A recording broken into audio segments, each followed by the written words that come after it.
Hello everyone, welcome to Tech Sharmit. In this session, we will discuss about cursors. We'll discuss what is cursor, what is the need of using this cursors, and how we can create sqlrpgle program using cursor to fetch the records. Okay, so before we discuss the example, let me show you one table and we will understand what is the exact requirement of using the cursor. So for that I will run one query here on strsql, which is select star from Sharmit1, which is my library name, and table1, which is my table name. So if I hit enter here, you will see there are multiple columns with some data. So let's say you want to fetch the data for this entire column. So far, whatever the example we have covered, we saw that we were using only first record, fetch first row only, right? Not the entire column. But this time we will think like what to do when we need to fetch this entire column at in program at one go. Okay, so to use this thing or to fetch multiple rows or multiple data or records from a table, we will use sqlrpgle cursors. Okay, so I hope requirement is clear. Like whenever there is a requirement to fetch multiple records from a table, in that case we will utilize cursors. Now there are multiple types of cursors, right? So in this session we are going to cover only the sequential, or you can say serial cursor. Okay, what it means, like it will fetch the data in a sequential order. Like first record will get fetched first, then second, then third, and so on. So requirement is clear that whenever we want to fetch the multiple records from a table, in that case we will use the cursors. The type of cursor which we are going to discuss in today's session is serial or sequential cursor. Fine. Now I will tell you the process. Now to use the cursor, there is mainly four process, or you can say you can divide the entire cursor process into four parts, where first part is declaration. Okay, declare. Then we have opening the cursor, then we have fetching the data, and then we have closing the cursor. Okay, so mainly four part is there: declare cursor, open cursor, fetch cursor, data, and close cursor. Okay, now I will walk you through this sample program which I have already created. We will discuss each and every step. So here what we are doing, first of all we are declaring the SQL state underscore valid, which is constant, and this constant we will use to check the SQL statement, status of SQL statement, or you can say verify the query. Both are same, right? Because in short, uh, like we are going to use this SQL state underscore valid to check the SQL statement, status of SQL statement, right? And then accordingly we are deciding whether the query is executed properly or not. So this is very important, and this thing we will use in every SQL rpgle program. Okay, afterwards we have declared one variable which is w underscore empid, where w is indicating it is a work field or program variable. W underscore empid of zone decimal 9. Why I select this data type? Because when I take F4 on this query, then F4 on fields, then you will see this employee ID is of type integer and length is 9. So accordingly I have declared my variable, because at the end we are going to fetch the data into this variable. Okay, then we are setting the commitment control to start none, and from here the main process is started for the cursor. So what we are doing, first thing we need to declare the cursor. So to declare the cursor you need to write exec SQL, which is execute SQL, declare, which is keyword, get empid. So this is my cursor name. You can select any cursor name, but I would recommend to uh, recommend you that always give any meaningful name to your cursor. In over the internet you might have seen various cursors with the name C1, C2, or cursor 1, cursor 2, which is not good approach. Why? Because if you have kept your name some meaningful name, then it will be it would be easy to understand like what is the purpose of that cursor, right? From here you can see get emp id, so it is indicating yes, we are going to get the employee id from this cursor. Okay, so I always recommend to keep the meaningful name here. So use this keyword declare, then your cursor name, then keyword cursor. This is cursor.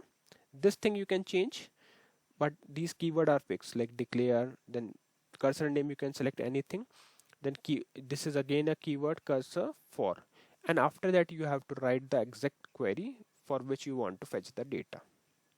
Here I would give you one trick, like whenever you are declaring any cursor, make sure that you have specified the query correctly, and to check this you can directly copy the query from here, then go to strsql and simply run the query there and hit enter. So you can see it is fetching the data, and this is what we are expecting to fetch, this entire column. So accordingly I have declared the cursor. So this line would be the same, and query might, you might change this. Let's say if you want to fetch employee name, so accordingly you can fetch employee name, or you can fetch more than one column. This thing we will discuss in the upcoming session, but for now we are just fetching employee id from Sharmit1 slash table1, where Sharmit1 is my library name and table1 is my table name. So this part is completed, which is declaration. Now we will open the cursor, and this is quite simple. For this you just need to write exec SQL, which is for execute SQL, open cursor name. So my cursor name is get emp id. So from here the cursor is opened. Once it is opened, then we have completed two steps. Declaration is done, opening is done. Now we will fetch the record. Now to fetch the data from cursor, we will check for the SQL state, and we will run the loop on the basis of SQL state. So I'm checking do while, I'm running one loop, do while SQL state is equal to SQL state underscore valid, it means the query is executed properly. So every time whenever we are doing this exec SQL, just after that SQL state is updated. So if it is returning valid, it means the executed command is executed properly, means the query is executed properly. In this case, what we will do, we will fetch the record. So inside loop I'm checking, I'm running again exec SQL to fetch, then cursor name. Fetch is a keyword, cursor name into host variable. So this is my host variable, colon w underscore emp id. So what it will do, it will fetch the employee id from the get emp id cursor. So this is my cursor name, and now you can see that from this name itself we can understand, yes, we are fetching employee id. Okay, there is no need to go at the top and see the declaration again, because at the last you are going to create long programs, so there could be multiple lines of code in between the cursor and fetch statement. So there is from the name itself you can identify, yes, this is for fetching the employee id into, this is my host variable. Now after fetch we will check for SQL state again. Maybe this statement results in some other SQL state, maybe there is any issue or any failure.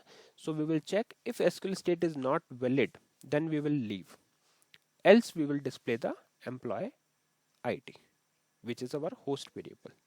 Then simply do undo. Okay, so till this part we have completed the fetching part. Now after that, last part is closing. So to close the cursor, just write exec SQL close and cursor name, which is get emp id, and then set the INLR to on. Okay, so this is how we will create the program. Now let me quickly compile this program, and also we will take this in debug mode to understand the flow.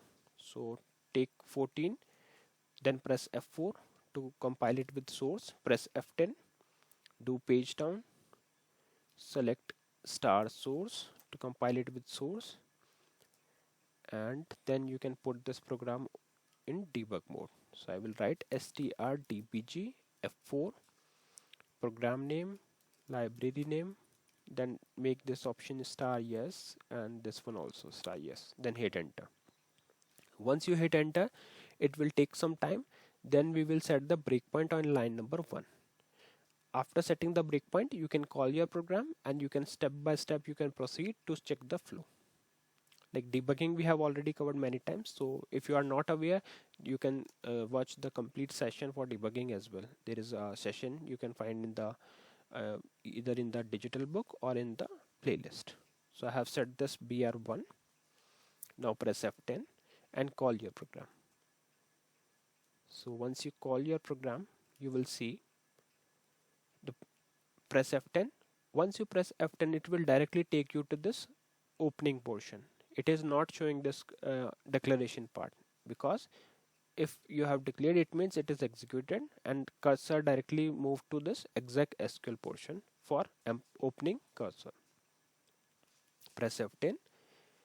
Now cursor is opened. Here we will check for SQL state. Press F11. You can see it is 5 times 0, which is equal to our constant. Okay, it means the cursor is opened successfully. Now press F10. It will go on inside the loop and fetch for get employee ID into w underscore emp id. You can put any name. Let's say if I want to fetch employee ID, I can keep this only. Okay, so now the employee ID is stored here. Firstly, we will check the value. Now it is 0. Now if I press F10, if I check the value again, it is 1, and check the SQL state, it is 0. It means this fetch statement is also executed properly. As I told you, every time after the exec SQL, it will update the SQL state. So better to check SQL state, okay, after each execution. So it is valid, so it will skip this part and display the result. Then loop is iterated, and for the next value it will go. Then for next, and likewise it will fetch till 5, and after 6 I will show you what will happen. So this time it prints 6. Now this time when it go for fetch and check the SQL state, it is returning 2000. It means end of file. So in this case we are not going to print this record. What we will do, we will simply check if SQL state is not equals to SQL state underscore valid, which is 5 times 0, and it is not equal to 2000. So it will go and leave the loop. Simply leave the loop and close the cursor, INLR on. Okay, so this is how it works. So if I do end debug and call this again to show you all output together, you can see it is printing 1 2 3 4 5 6. Okay, so this is how it works. Now as I told you that this is a sequential, so let's say if I will show you another data from my table, which is employee 3 star. So here you can see employee ID is 50 20 1 90. So it doesn't mean that it will print from 1 then 20 50 90. It will go from the first record itself. So first is 50, then 20, then 1, and then 90, and accordingly it will proceed. So this is the meaning of sequential or serial cursor. It fetch the record which is inserted first, and later it will proceed in the same direction, in a sequential direction. Okay, so this is all about the serial or sequential cursor. So what are the main points from this session? First one is that whenever there is a need to fetch the record, multiple record from a table, in that case you will utilize cursors, because for single record we saw various examples previously, right? But for multiple one we have to use this cursor. To use the cursor, there is mainly 4 part. First one is declaring the cursor, second one is opening the cursor, third one is fetching the data from cursor, and fourth one is closing the cursor. Once you have fetched the data, then you have to close it.